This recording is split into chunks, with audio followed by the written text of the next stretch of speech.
Okay, so let's pull up. Let's pull up chat really quick.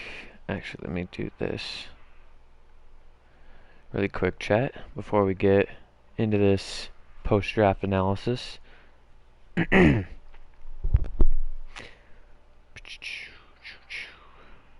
do that.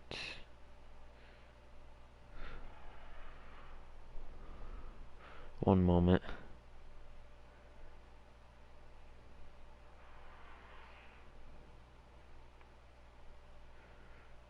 Come on, phone. There we go. Alright. So, don't mind the background. I have to have an app open for the to pull to stream it. So, but we are going over. Let's do that.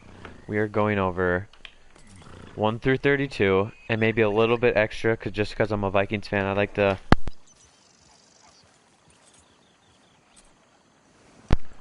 Sorry about that. Microphone just fell off.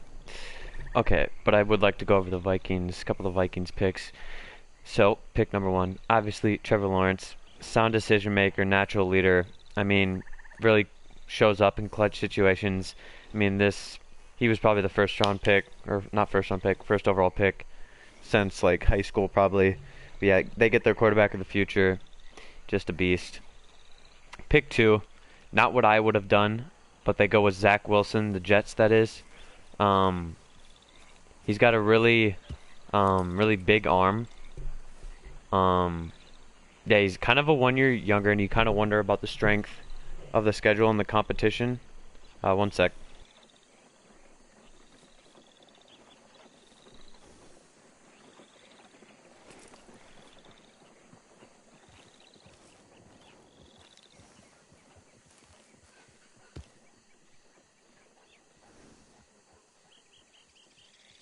Okay, sorry about that. But Zach Wilson, they get a new offensive coordinator, Matt LaFleur, or not Matt LaFleur, Mike LaFleur. It's not what I would have gone with. I would have definitely taken Justin Fields or a Trey Lance, just because I'm kind of scared about. He didn't really have a lot of competition at BYU. It was like the easiest out of all of the like college football or something like that. Um, I just don't know. I think he has really strong upside, but I think he has a really big downside as well. Pick number 3, the surprising pick.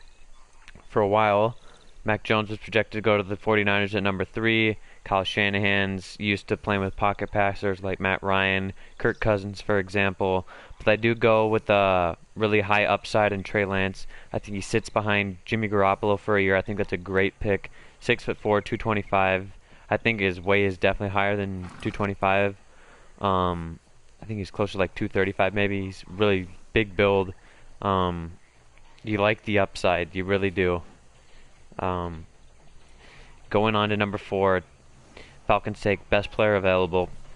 Kyle Pitts, 6'6", 245. I mean, Pitts will make the Falcons passing attack that much more dangerous. Hayden Hurst was kind of that middle of the pack tight end. So Kyle Pitts is going to add tremendously to the offense. You're gonna see him fit into teams like with good tight ends like George Kittle and the 49ers, the Chiefs with Kelsey, Darren Waller. That's those type of roles. I think he has a really good shot at actually being Rookie of the Year offensively. Yeah, they go with the best player available. Number 5 could have gone. Bengals could have gone offensive tackle here and picked Penei Sewell. They don't. They reunite Joe Burrow with Jamar Chase. He's just a beast, man. I mean, what more can you say? They do lose A.J. Green in the offseason, who goes to the Cardinals. Second-year wide receiver in T. Higgins. They do have Tyler Boyd going to be running this line. I think that chemistry is already going to be there between Jamar Chase and Joe Burrow. I think it's going to really be fun to watch. Really fun to watch. All right. Pick 6. So the Dolphins traded back from 3, as we know, earlier before the draft, and Jalen Waddle. They picked Jalen Waddle from Alabama, the speed receiver. Now, according to reports, Jalen Waddle was the Dolphins' #1 receiver on their board, which is good for the Dolphins because they traded back to get their #1 receiver. I think it's a great fit. Tua reunites with his Alabama wide receiver, Jalen Waddle. I think he has the most. I think he has the most upside in this draft. For the sole reason that in college he averaged like 20 yards per catch, and it's just insane. But moving on to the Dolphins, not the Dolphins, the Lions pick in the NFC North, Viking rival. They do pick up Penei Sewell. If you watch some of the conference, Dan Campbell and everyone, and they were jumping up and down that, in my opinion, the third best player available fell to them. Penei Sewell is just a beast, 6'5", 331 from Oregon. He has a lot of untapped potential. The Dolphins do have left tackle Taylor Decker coming off a great season with Detroit, so he might start his NFL career at right tackle, but I think too good to pass up. The Lions in general drafted a lot of O-line and D-line. They picked up Levi Owuzurike and I think Aleem McNeil as well in the later rounds. So I think this is Penei Sewell is a great pick. Moving on to number 8, Panthers, J.C. Horn, son of Joe Horn. He's not my first cornerback selection I would have taken. I think I still would have went with Patrick Surtain out of Alabama. But J.C. Horn's a dog, man. The Panthers needed a shutdown corner and they got him. They had like the worst, finishing with the franchise worst 7 interceptions this year. They struggled a little bit in the secondary, as we know, and picking up J.C. Horn, he's more of that press corner, kind of like I would say Stephon Gilmore. He's that you can man-to-man corner you can just leave out on an island to get stuff done. Moving on to number 9, Broncos, with Justin Fields still on the board, decides to go corner. Alabama, 6'2", 208, really safe pick. I think one of the safer picks in the draft. The Denver just signed Ronald Darby and Kyle Fuller, so I didn't think corner was necessarily a huge need for them after those 2 signings. But the Broncos needed to be aggressive in addressing the cornerback position. They had Aqib Talib and Chris Harris Jr. not too far back a couple years ago when they won the Super Bowl, and that turned out really, really well. It should drastically improve the area in the secondary, and Surtain's kind of like J.C. Horn. He's kind of a lockdown corner, man-to-man type press kind of man. So, Eagles trade up with the Cowboys from 12 to get pick 10. They draft Devontae Smith, 6'1", 170. He's just an elite runner who consistently gains separation at the top of his routes. It seems like every single play. He really excels in zone, and he reunites with former Alabama quarterback Jalen Hurts, who should be happy to see his former Alabama teammate. Because let's be real, the Eagles need a lot of positions right now. Defensively, they could have went that way if a corner would have slipped to them. But they do get Devontae Smith, wide receiver 1, most definitely. So, the Bears trade up, I'm pretty sure from 19, or 20 from the New York Giants. They get Justin Fields. Now, as a Vikings fan, I'm not too happy with this pick. Good news for the Vikings fans, though, is he is from Ohio State, so he could be a bust. But I think he has really good potential. Matt Nagy needed a young quarterback to develop after the Bears. They finished 26th in total offense, and hopefully, I kind of hope that Matt Nagy fails another quarterback just because he's on the Bears and the Vikings are rivals. But I think he's going to have a good career. I don't think, even though he is from Ohio State, I think he's going to be really good. He's a dual threat. He's really good at everything. Pick 12, Micah Parsons, Penn State, inside linebacker, 6'3", 246. Ran a 4.3. He's just a beast all around. Coverage, rushing. He probably could have been a top 20 edge rusher too, to be honest, if he would have went out a year earlier. But the Dallas Cowboys add yet another linebacker, putting him next to Jalen Smith and Vander Esch. And I think they also drafted Jabril Cox from LSU in the later rounds, so that should be a really good pairing. Pick 13, Rashawn Slater, second best tackle in the draft, 6'4", 304. He's just a beast. He can play anywhere on the offensive line. Last year, the Chargers got their franchise quarterback in Justin Herbert, who had a really impressive rookie season. Despite how bad the offensive line kind of was last year, they added Bulaga this year. Now they get Slater. I don't know who else they added on offensive line, but the position on the offensive line continues to get better. I think he's a set in stone tackle at the next level for the next decade or so. You just leave him. Great pick. Now the Vikings did have pick 14. They traded back for with the Jets. They got a first rounder, pick 23, and they got 2 third-rounders, including an early third-rounder, which we drafted a quarterback in Kellen Mond. I think that's good upside potential. It's going to make Kirk Cousins play have to play better, and hopefully we have a franchise quarterback after Kirk Cousins' contract is over. But having said that, the Jets do draft Elijah Vera Tucker from USC, offensive guard. He's probably one of the top 3 safest picks in the draft. 6'5". He did play tackle, but I do see him as a guard. Yeah, the Jets need everyone. Let's be real. They were awful. They don't have any good position going up to this draft, to be completely honest. They take really good offensive guard for the future. Moving on to 15, Mac Jones. He's a really fast processor. Oh, by the way, he goes to the Patriots. Bill Belichick didn't have to make any moves. But some post-draft analysis. New England re-signed Cam Newton in the offseason, and he might be the starter going into the 21 season.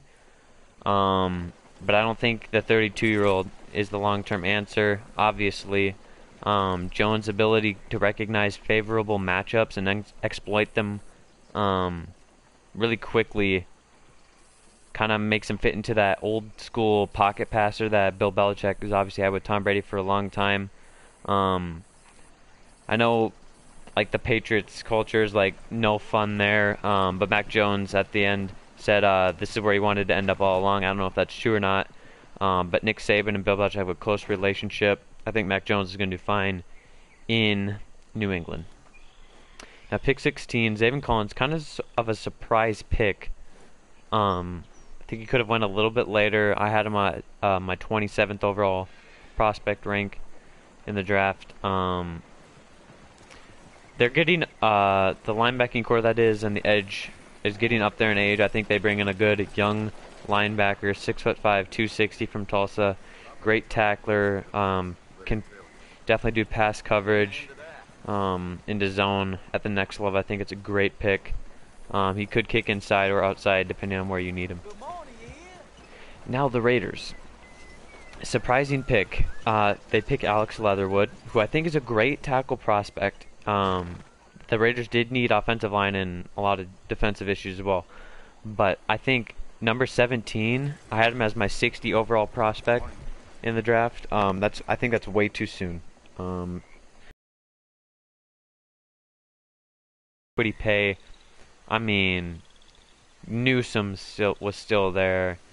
I mean, a lot of really good people still there. Darisaw was there, who the Vikings ended up getting later. Yeah. Oh, it's an okay pick. Not really much to say there. Pick 18, Jalen Phillips. I think it's a great pick for the Miami Dolphins to pair with Jalen Phillips. Not Jalen Phillips. Jalen Waddle. We're both on the Dolphins now. He has a lot of issues with injury, especially concussion. Jalen Phillips, that is. But he's 6'6", 260. I think he has really, really high upside. In the draft, he could be turn out to be the best edge rusher in the draft. I think the Dolphins just get younger and younger on that defense. They do lose Van Noy from cap casualties. I think it's a great pick. They basically take best edge rusher in the draft, highest potential. Pick 19, Washington football team select Jamin Davis. So I've seen Jamin Davis, a first-round talent, and I've also seen him into a third round. Washington bets on the upside, destroyed his pro day. He's 6'4", 230, 235 that is. Led his team with tackles.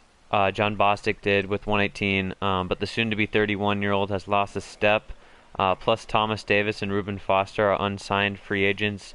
So Jamin Davis will be a day one starter who should strengthen the weakest part of their defense, which is the linebacking core. I think it's a great pick. Could have went a little later, I would say, but I think it's a great pick. Pick 20. So the Giants did trade back from pick 11. A lot of mock drafts had them taking Jalen Waddle, but obviously he was the second receiver drafted at pick overall 6. So they do get Kadarius Toney, 6', 193, Florida. Really elusive player. The Giants signed John Ross after releasing Golden Tate. But Toney gives the Giants a dangerous slot receiver to complement their new signing, Kenny Golladay. They do have Darius Slayton and Sterling Shepard, as well as Evan Ingram. I think Kadarius Toney turns into a wide receiver 2, and maybe in the future, if he has enough potential, wide receiver 1. I really do like that upside. Pick number 21. So Darrisaw is still on the board here, but they do take Kwity Paye, 6'3", 260, just an absolute beast. They do lose Justin Houston. The Colts did in free agency. I think he retired, or he just signed somewhere else. He may have retired though. But he does fit into that 4-3 scheme. That Colts defense is going to be a problem. I didn't see the Colts really draft any other offensive line throughout the draft. Maybe they did, maybe they didn't. I thought they would for sure go Christian Darrisaw, and the Vikings would be screwed here for trading back. But he's a monster. Chris Ballard knows what he's doing. Pick number 22. Tennessee Titans select Caleb Farley, Virginia Tech, 6'2", 197. He would have been my cornerback number 1 in the draft, but he does have some back issues or concerns, I should say, which made him fall. I think it's great value if his back turns out right. Farley, I think, is an absolute steal at this point in the draft. The Titans released Adoree Jackson, who had a knee injury, or he didn't have a knee injury. The knee injury was with Kristen Fulton, who they drafted last year. Malcolm Butler and Desmond King left in free agency, so cornerback was definitely a need here. I think it's a great pick. Now with the Vikings, they did trade back from pick number 14. I think they would have drafted Christian Darrisaw in this position, and it's even so much sweeter that we got him at pick number 23 and got those extra 3-rounders, which turned out to be Kellen Mond and Wyatt Davis, who I think Wyatt Davis could have been interior offensive lineman number 1 if it wasn't for his knee injury.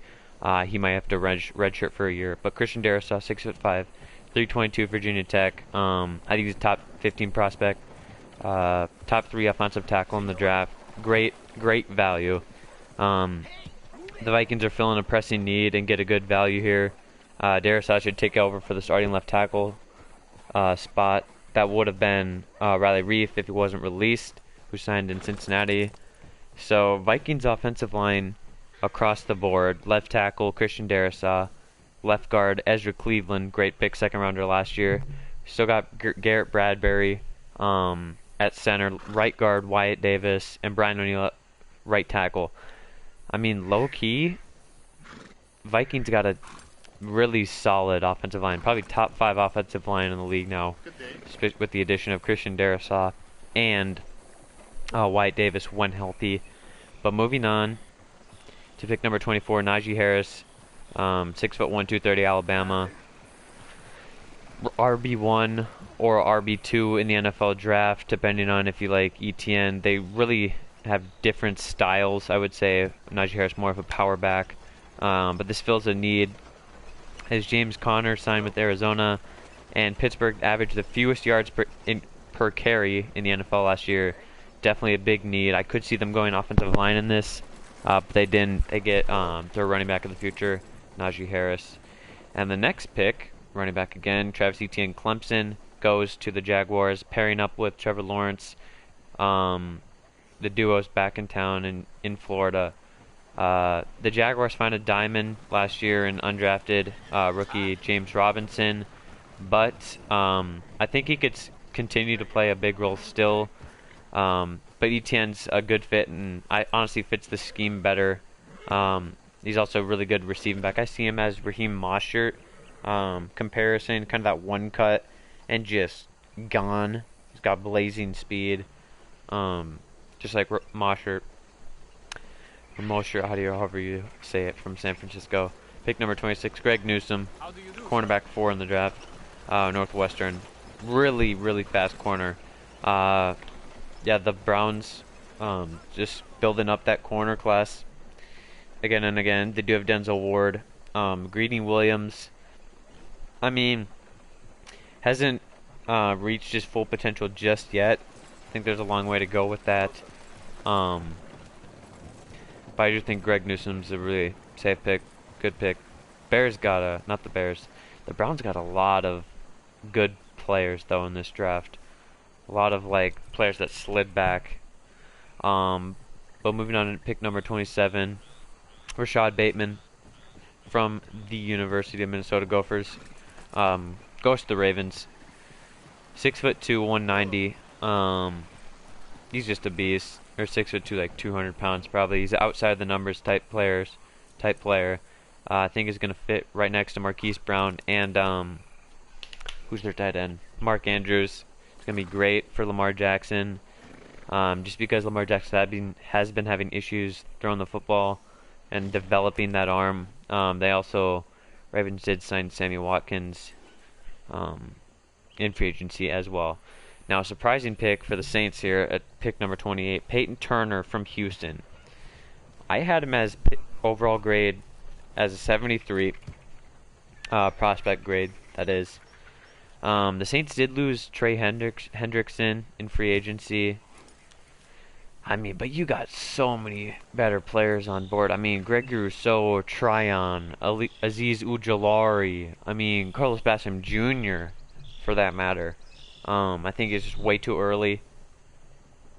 Has upside, though. Really good upside. Packers, at 29, select Eric Stokes, who ran like a 4.25 40, 6'1" from Georgia. They could have went receiver here. Yeah, I don't know. I mean, it seems like Rodgers is out of Green Bay, so you'd assume.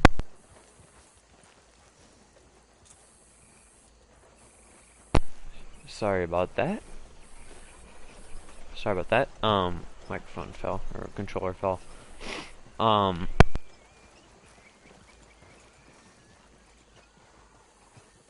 stranger. Well, happened again. Sorry about that. But they go with Eric Stokes. Now, Aaron Rodgers reportedly is out and could be going to the Broncos, so I feel like if the Packers wanted to at least try to keep him, they draft a receiver here. I mean, receivers are still on board here. I forget who was still on board. Like Rondale Moore, for example, still on board. Could have won him. Marshall from LSU. But, yeah, I guess they get a corner here. Kind of a reach, I would say. I think Tyson Campbell's actually the better corner from Georgia. But okay. I mean, good for the Vikings, I guess. Pick 30. Greg Rousseau, Miami. Goes to the Bills. Very raw edge rusher in the draft. 6'7", 266. Switched from safety a couple years ago. Jerry Hughes getting up there in age. I think the Bills definitely were smart here going defense. Could have drafted maybe a reach on Michael Carter. Or sorry, Javonte Williams. As I don't really trust Singletary in that offense. But they do get a really raw talent player. Pick number 31, Ravens again, always at the back end of the draft, drafted just absolute freak. Jason Owe from Penn State, 6'5", 260, did run like a 4.39 something 40. Just absolutely insane at 6'5", 260. Yeah, he's a beast. Production was really low in college, but you got to bet up on that upside. They do lose Yannick Ngakwe, so it's definitely a replacement of that. And Matt Judon. I think it's a great pick for the Ravens. And pick number 32. The Bucks, they don't need any position, let's be real. But they do get Joe Tryon, 6'5", 260 out of Washington. Really just a good all-around edge rusher, outside linebacker, whatever you want to call him. Bucks did bring back every single starter. But Jason Pierre-Paul and Ndamukong Suh are getting up there in age. I think it's good to start planning for the future, and I think, honestly, just a great pick. But yeah, that's going to do it for our post-draft analysis. If you guys liked it, make sure you subscribe, hit the like button. Be greatly appreciated. I'll probably have another podcast coming out next week. Not next week, or later this week, maybe Friday or something like that. Look for a lot of news coming this week of May 3rd, 2021. So yeah, look forward to that. But having said that, I'll see you guys in the next one. Thank you.